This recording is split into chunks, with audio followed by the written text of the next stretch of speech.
Varicose veins కి సరైన చికిత్స కోసం సంప్రదించండి ఎవిస్ హాస్పిటల్. కమనీయ కిశోర ముగ్ధమూర్తే కలవేణుపణితాదృతాననేందో మమ వాచి విజృంభతాం మురారే మధురిం నః కణికాపి కాపి కాపి. సూర్యుడు తులారాశిలో ఉన్ననాళ్ళు మనం కార్తీక మాసం చక్కగా జరుపుకున్నాం.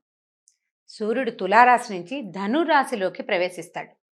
ఈ ధనురాశిలోకి ప్రవేశించడాన్నే ధను సంక్రమణం అని, ధనుర్మాసం అని, మార్గళి అని రకరకాల పేర్లతోటి చెప్పుకుంటాం. ఈ తులారాశిలో ఉన్ననాళ్ళు అపురూపమైన రోజులు 30 రోజులు లేదా 29 రోజులు. ప్రతిరోజు పర్వదినమే, ప్రతిరోజు పూజే, ప్రతిరోజు ఏదో ఒకటి, రోజుకొకటి. పొద్దున సాయంత్రం స్నానం చేయటం, దీపం పెట్టుకోవటము, కార్తీక దామోదరుని తలుచుకోవటము, శివ పూజ చేయటము, రుద్రాభిషేకాలు చేయటము, ఎన్ని రకాలు నదీ స్నానాలు, సముద్ర స్నానాలు, వాపి కూప తటాకాదులంతటా నిండి ఉన్న గంగానది స్నానం చేయటం, ఈ రకంగా గడిచిపోయింది. ఇక్కడి నుంచి ఈ ధను సంక్రమణం అఖండమైన విష్ణు పూజ, అఖండమైన విష్ణువారాధన, ఏమాత్రము ఒక్కరోజు కూడా తెంపు లేని విష్ణువారాధన. ఈ ధను సంక్రమణం గురించి ఎన్నో రకాల మాటలు, ఎన్నో రకాల కథలు, ఎన్ని కబుర్లో ఎంతసేపు చెప్పుకున్నా తనివి తీరని అతి గొప్ప వ్రతం. అయితే ఈ గొప్ప వ్రతం ఎవరు ఆచరించారు తొలుత అంటే, ధనుర్మాసాన్ని శ్రీ వైష్ణవోత్తమురాలైనటువంటి భాగవతోత్తమురాలైన 12 ఆళ్వార్లలో ఒకటైనటువంటి గోదాదేవి ఆచరించిన తిరుప్పావై వ్రతం. తిరుప్పావై అంటేనే తిరువ్రతం. ఈ తిరుప్పావైని 30 రోజులు రోజుకొక పాసురంతో, ఈ 30 రోజుల మాలలో అంటే పువ్వులు సుగంధభరితాలైన పుష్పాలతోటి గుచ్చిన మాలతోటి గోదాదేవి విష్ణువుకి చేసిన అర్చన, తర్వాత ఆమె స్వామిని చేరటం విశేషంగా చెప్పుకోదగిన విషయం. అయితే తిరుప్పావై చేయగలిగిన వాళ్ళు, ఆ రకమైన ద్రవిడ ప్రబంధాన్ని చదువుకోగలిగి విని ఆనందించగలిగిన వాళ్ళ పరిస్థితి ఒకటి. అది చదవలేని వాళ్ళు, వినలేని వాళ్ళు ఏం చేయాలి? గోదని తలుచుకుని ఆమె ఏ కృష్ణుణ్ణైతే అర్చించిందో ఆ కృష్ణగాథలని చెవులారా చెప్పుకుని విని ఆనందించాలి. అయితే గోదాదేవి ఈమె ఎలాంటి మహాభక్తి పరురాలంటే, సాహితీ సమరాంగణ సార్వభౌముడు అని చెప్పుకునే శ్రీకృష్ణ దేవరాయల చేత, ఆయన చేత ఆముక్తమాల్యద గ్రంథం రాయటానికి అవకాశం ఇచ్చిన తల్లి. శ్రీకృష్ణదేవరాయల వారు శ్రీకాకుళంలో నిద్ర చేశారట ఒకసారి. నిద్ర చేస్తే, అది కూడా ఆంధ్ర మహావిష్ణువు దేవాలయం వద్ద నిద్ర చేస్తే ఆయనకి కలలో తెలిసిందట, ఇది వరకు తను విడిచిన మాల ఇచ్చిన ఒక చిన్నది ఉంది శ్రీరంగం దగ్గరలో, ఆమెను గురించిన గ్రంథం రాయి తెలుగులో రాయమని స్వామివారు స్వయంగా ఆజ్ఞించారని, ఆ తర్వాతే ఆయన ఆముక్తమాల్యద గ్రంథం రాశారని అంటారు. ఆముక్తమాల్యద అంటే విడిచి ఇచ్చిన మాల కలది, తను ధరించి ఆ మాలని భగవంతునికి సమర్పించినటువంటి మహాతల్లి గోదాదేవి. ఆమె గురించి చెప్పుకోవటం, ఆమె గురించి ఆమె చేసిన పూజ, ఆమె ఏ రకంగా అయితే భగవంతుని చేరడానికి ప్రయత్నం చేసిందో అదే రకమైన ప్రయత్నాన్ని చేయగలగటం మన అదృష్టం, మనకి భగవంతుడు ఇచ్చిన అవకాశం. సోషల్ మీడియా వల్ల చాలా రకాల మంచి అవకాశాలు దొరుకుతాయండి.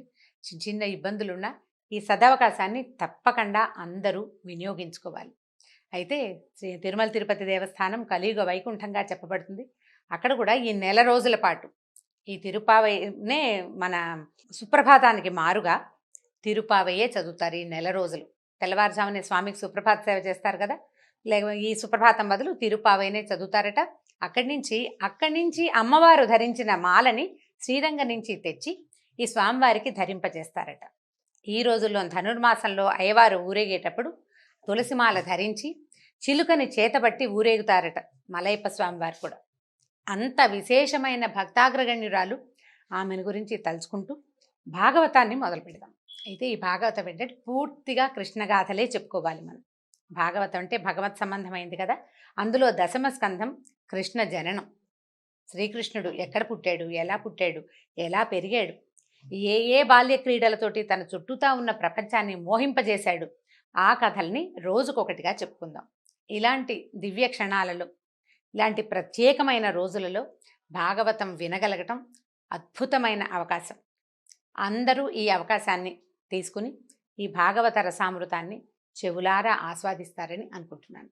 అయితే నేను మొట్టమొదటి చదివిన శ్లోకం శ్రీకృష్ణుడి యొక్క అమృతమయమైన వాక్కులలో, అమృతమయమైన దృక్కులలో, అమృతమయమైన ఆయన యొక్క వేణుగాన అమృతంలో ఒక్క చుక్కైన ఆ తీపి నా మాటల్లోకి వచ్చి చేరాలని కోరుకుంటున్నాను. ఇది లీలాశుకులు రచించిన శ్రీ కృష్ణలీలా తరంగిణిలోని శ్లోకం.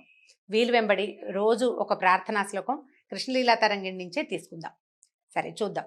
అయితే ఈ భాగవతాన్ని ఎవరెవరికి చెప్పారంటే వ్యాసుల వారు రచించారు.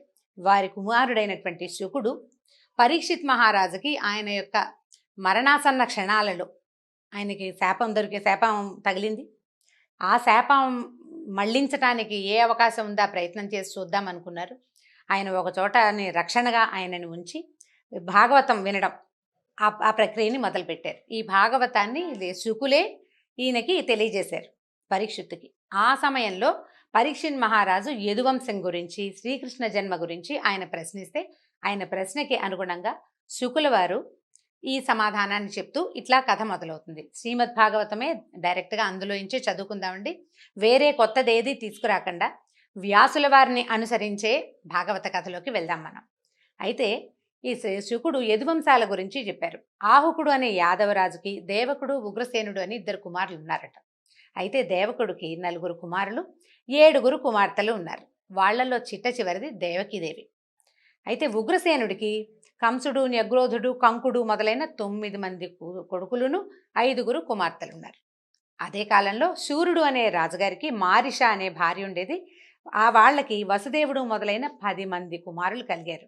అయితే ఈ రాజుగారి కుమారుడైనటువంటి వసుదేవుడు పుట్టినప్పుడు భవిష్యత్తులో ఇతడు విష్ణువుకి తండ్రి కాబోతాడని ఆకాశం నుంచి తప్పెట్లు, భేరీలు, దుందుభులు వాటంతటా అవే మోగినాయట.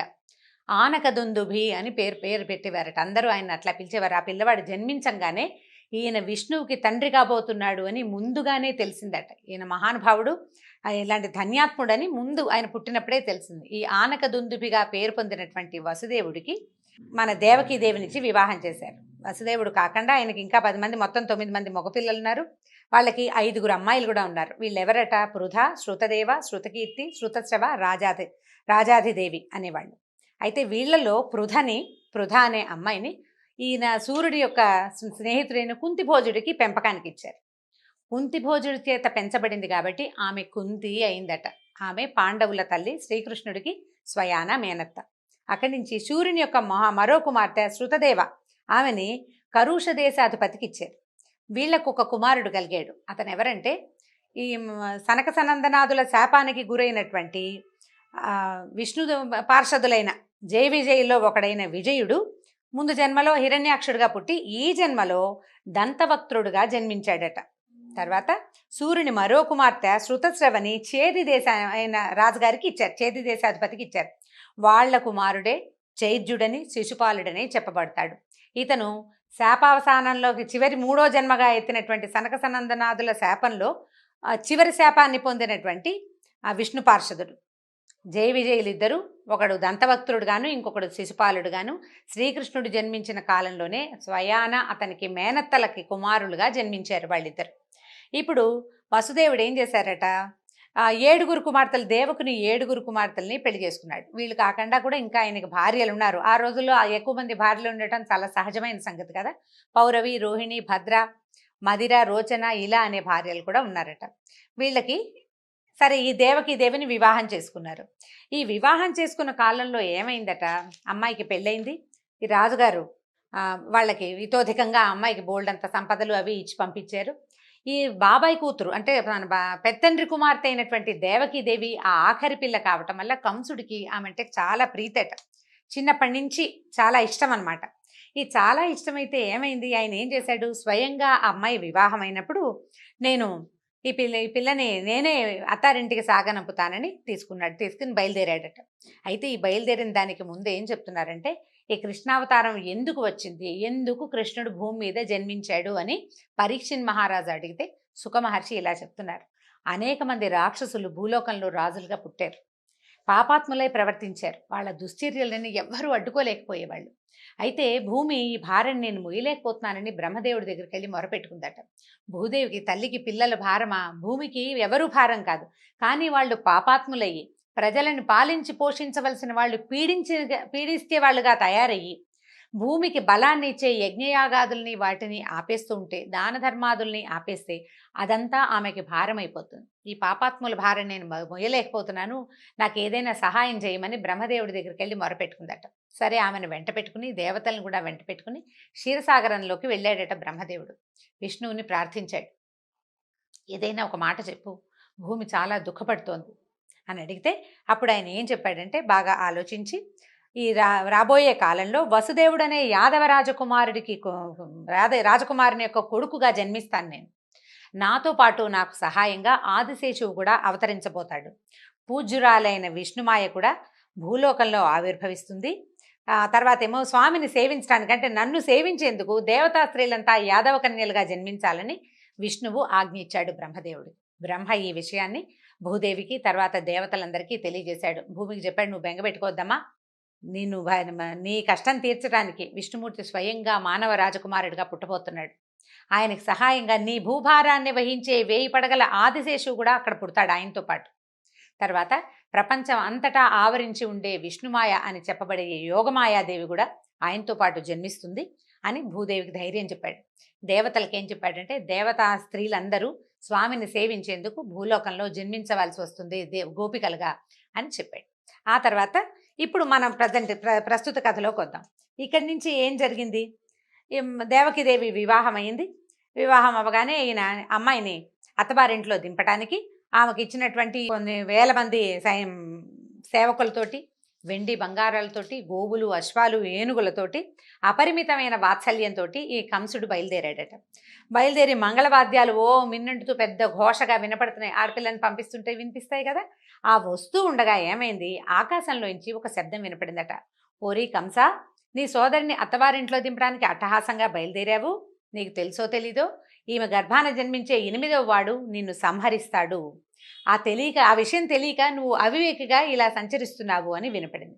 వినపడంగానే కంసుడు సహజంగానే చాలా ధూర్తుడు. ఆ ముందు వెనకలు ఆలోచించేవాడు కాదు. వెంటనే ఈ ఉదుటున రథాన్ని వదిలేశాడు. సారథ్యం చేస్తున్నవాడు కళ్ళాలు వదిలేశాడు. ఉవ్వెత్తున లేచి నిలబడ్డాడు. రథం నుంచి దూకాడు. చెల్లెల్ని జుట్టుపుచ్చుకుని కిందకి లాగేశాడు. ఈమె కొడుకు నా మరణానికి కారణమవుతాడు. తన మరణం అని వినంగానే వివేకం మర్చిపోయాడు. సావు భయం వ్యక్తులకు అట్లా ఉంటుంది. దాంతో ఈ జుట్టు పట్టుకుని లాగేశాడు. కత్తెత్తాడు అమ్మాయిని చంపేయడానికి.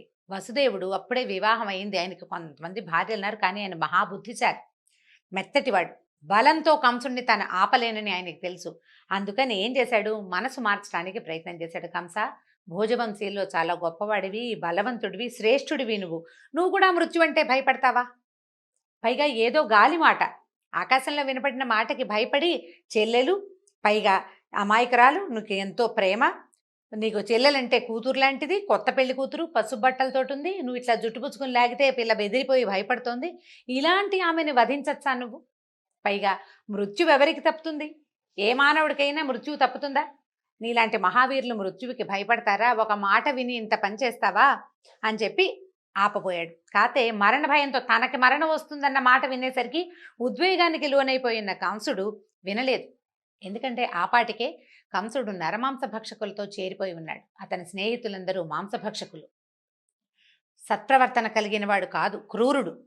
దాంతో ఇంకా వేగంగా ఆలోచించి ఈయన ఏం చేశాడంటే, ఇప్పుడు ఆయన ఏమనుకున్నాడు, ఇప్పుడు ఈ పెళ్లి కూతురు మీద భయం కాదు కంసుడికి, ఈమెకు పుట్టబోయే సంతానం మీద. కాబట్టి సంతానం వైపు కంసుడి దృష్టి మరలించి ప్రస్తుతం ఈ భార్యని, కొత్త పెళ్లి కూతురిని రక్షించుకోవాలనుకున్నాడు. ఆయన ఏం చేశాడు, ఆలోచించుకుని వెంటనే ఏం చెప్పాడు, పైగా భయపెట్టినా నీకు మరణం తప్పదు లాంటి మాటలు మాట్లాడకూడదు, నిన్నేం చేస్తానో చూడు అనడానికి ఇతనికి అంత శక్తి లేదు, అతను ఇంకా మహాబలవంతుడు. అందుకని చాలా జాగ్రత్తగా తొణక్కండా ఏమన్నాడంటే, నువ్వు కంగారు పడకు, సంతానం కదా నీకు సమస్య, ఆ పిల్లాన్ని తెచ్చి నీకు ఇచ్చేస్తాను. మీ చెల్లెలేం చేసింది మధ్యలో?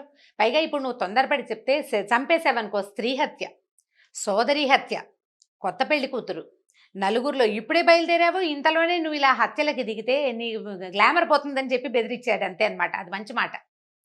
నీ తాలూకు పరువు పోతుంది. నువ్వు మరణ భయంతో ఇలా ఒక స్త్రీని వధించావు అనే పాపం మూట కట్టుకుంటావు. దానివల్ల నీకు పాపం వస్తుంది. మరణం పట్ల భయపడడం వల్ల కూడా నీకు ఉత్తమగతి రాదు.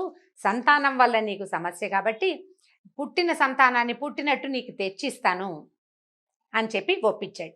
ఒప్పించేసరికల్లా సరే సర్దుకున్నాడు కంసుడు. కాస్త ఆలోచించుకున్నాడు. అందరూ తన వైపే చూస్తున్నారు. పరువు పోతుందన్న మాట అక్షరాల నిజం. తండ్రి తల్లి అందరూ ఏమంటారో, చుట్టుపక్కల ఏమంటారో, నగర పెద్దలు ఏమంటారో 4 ఆలోచించుకుని సరే వసుదేవుడు చాలా మంచివాడు, బుద్ధిమంతుడు, పైగా ఆనకదుందుబిగా పేరు పొందినవాడు, కాబట్టి అతని మాట ఒప్పుకోవాలనుకుని ఏం చేశాడు కంసుడు, అమ్మాయిని వదిలిపెట్టేశాడు, అత్తవారింటికి పంపేశాడు. దేవకిదేవి వసుదేవుడు వాళ్ళ ఇంటికి వెళ్ళిపోయారు. కంసుడు స్థిమితపడి మళ్ళీ తన పని చూసుకున్నాడు. ఇంకా కొంతకాలం జరిగిన తర్వాత ఈ మన దేవకీదేవికి మొట్టమొదట ఒక కుమారుడు పుట్టాడు, కీర్తిమంతుడు అనే పిల్లవాడు. అయితే ఈ వసుదేవుడు ఏం చేశాడు, అన్న మాట ప్రకారం పిల్లవాడిని తీసుకొచ్చి కంసుడికి అప్పచెప్పాడు. అప్పటికి కంసుడికి భయము తగ్గిపోయింది. మనం వినగానే ఒక కంగారు వస్తుంది, ఉద్వేగం వస్తుంది వ్యక్తులకి.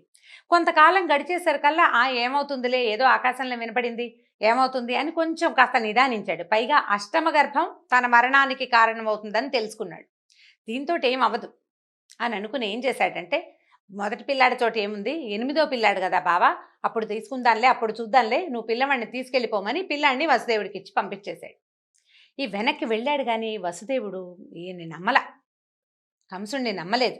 వీడి బుద్ధి ఏ క్షణాన్ని ఎటు తిరుగుతుందో తెలీదు. వాళ్ళ చంపేస్తానన్నవాడు ఇవాళ సర్దుకున్నాడు, ఇవాళ పంపేసిన వాడు రేపు మళ్ళీ రమ్మంటాడేమో తెలీదు అని ఆ భయంతో మెల్లిగా ఇల్లు చేరాడు వసుదేవుడు. ఇంతలో నారద మహర్షి కంసుడి దగ్గరకు వచ్చి ఏం చెప్పాడంటే, 8వ పిల్లవాడు నీ మరణానికి కారణమవుతాడు, ముందు పుట్టిన 7గురిని గనక ఉంచితే వాళ్ళు 7గురు సహాయం చేయరాని వాడికి, కాబట్టి ఇది తెలివైన పని కాదని, అస్సలు శత్రుశేషం ఉంచకూడదని ఖచ్చితంగా చెప్పాడు. పైగా ఇంకా ఏం చెప్పాడంటే, నందుడు గోకులంలో ఉన్న వాళ్ళందరూ, నందుడు నీకు అక్కడ గోకులాలు ఉన్నాయా, వాట్లలో ఉన్న వాళ్ళు యాదవులు, వాళ్ళ స్త్రీలు అందరూ మానవ రూపంలో ఉన్న దేవతలు. రాక్షస సంహారం కోసం విష్ణువే దేవతల్ని ఈ రూపంలో పంపాడు. కిందటి జన్మలో నువ్వు కాలనేమి అనే ఒక రాక్షసుడివి, నిన్ను విష్ణువే వధించాడు. ఈ జన్మలో కూడా నీ వధ విష్ణువు వల్లే జరుగుతుంది. అక్కడ పుట్టబోయేవాడు సాక్షాత్ విష్ణువేనని నారదుడు బుప్పందించేశాడు కంసుడికి. దాంతో ఇక ఎంతమందినైనా చంపేసి తన ప్రాణాలు కాపాడుకోవాలనుకునే పాపాత్ముడు ఇతను కంసుడు. తనకి మరణం తప్పదు, మానవుడికి మరణం తప్పదు, ఎలాగూ పోతాం కదా అని అనుకోలే. వాళ్ళని చంపైనా ప్రస్తుతానికి మనం బతకాలని భావించాడు. దాంతో వెంటనే ఏం చేశాడు, ఆ చంటి పిల్లవాడిని మొట్టమొదటి ప్రథమ సంతానమైన కీర్తిమంతుడిని వధించాడు, చంటివాడిని. అక్కడి నుంచి వీళ్ళిద్దరిని చెరసాలలో బంధించాడు. తండ్రి ఈ పనికి ఒప్పుకోలేదని కేకలేశాడని, ఆయన తన్ని బంధించడానికి పూనుకున్నాడని ఉగ్రసేన మహారాజుని కూడా చెరసాలలో బంధించాడు. తండ్రి రాజ్యానికి తానే రాజై మధుర రాజ్యంగా, అది మధుర రాజధానిగా ఆ రాజ్యాన్ని పరిపాలించడం మొదలుపెట్టాడు. తర్వాత ఏం జరిగింది, శ్రీకృష్ణ జననం ఎలా జరిగిందో వచ్చే భాగంలో తెలుసుకుందాం. నమస్కారం.